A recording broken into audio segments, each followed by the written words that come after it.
വികൃതിയായി പറന്നുയർന്നു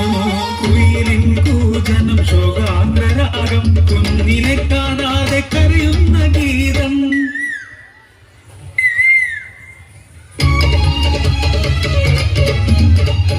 ഒരു ചിത്രശലഭമായി പറന്നുയരാം ഇന്നത്തെ കാഴ്ചകൾ കണ്ടു നോക്കാം അമ്മയെ കാണാം കുഞ്ഞിനെ കാണാം ആത്മബന്ധത്തിൻ കഥകൾ തേടാം